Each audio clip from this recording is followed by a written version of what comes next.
Today we're going to talk about 3 everyday items that you may be using or consuming that are impacting your eggs or your sperm in the lab. One of these things could be a major reason why your embryos aren't passing PGS testing, and you certainly aren't getting a positive after retrieval. I'm Nicole Stern, I'm the founder of Fertilista, and I'm going to talk to you today about 3 things that we see all the time in our practice that actually make a huge impact in the IVF lab. First thing is actually scented body products. I'm talking about lotions and perfumes and scented deodorants. So one of the things that's really pervasive in our culture is scented body products. It can also be scented home products, right? Like candles and diffusers. But let me bring it back to our practice. Sometimes I'm sitting in our practice and one of our coaches will walk a client back to a room.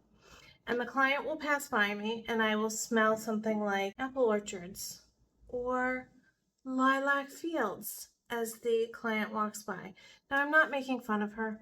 This actually isn't a great situation, and it just means that she unfortunately doesn't know that these scented products are layering on exogenous hormones. So they're mimicking estrogen in the body.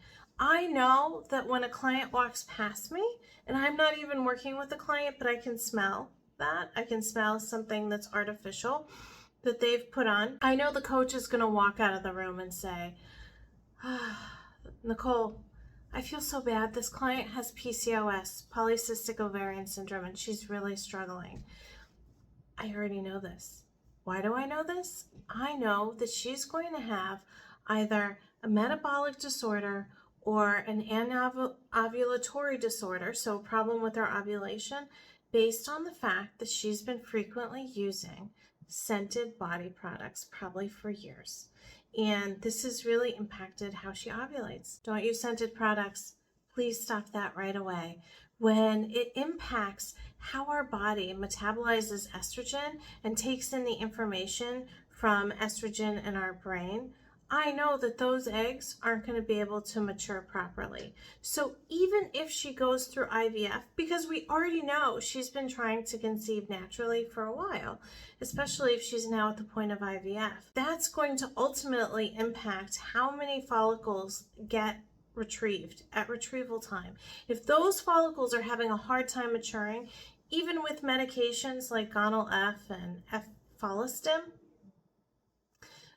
it's not going to be a good situation. So immature follicles, they have a much harder time getting fertilized, and then we have a harder time seeing more complete genetic DNA at PGS testing. So please heed my advice, stop doing that. If you have diffusers all over your house or scented candles that aren't essential oil based, stop that. Stop with the lotions. Stop with the heavy perfumes. Next thing, one of the things that we're seeing among our clients are energy drinks. Energy drinks that are loaded with vitamins and antioxidants, and this is not good. I'll tell you why. These have a very high artificial level of caffeine. Caffeine greatly impacts our hormonal system. When we drink caffeine, our stress hormones like adrenaline and cortisol surge. This is what gives us that oomph, right, to get through our day. But in order to produce that much adrenaline and cortisol, a couple things happen. Our body produces a lot of TSH, thyroid stimulating hormone, to kind of provide a clamp, right, like a break to that cortisol and adrenaline. It can also help to, unfortunately, suppress our estrogen or testosterone. Our body can only manufacture hormones effectively, and it has to choose if it's going to be sex hormones or stress hormones. If we're always drinking energy drinks with high levels of caffeine, our body's always going to choose to manufacture the stress hormones to get us through the day, and it's going to unwittingly suppress our sex hormones. Not to mention, these drinks actually have a lot of chemicals. We see a lot of people coming in with rashes on the inner aspect of their arms or their legs or inguinal area, that's the groin area, because they're having reactions to all the chemicals. This isn't good. Sperm is very fragile. And it reacts to all these chemicals. Please stop the energy drinks, both for you and your partner.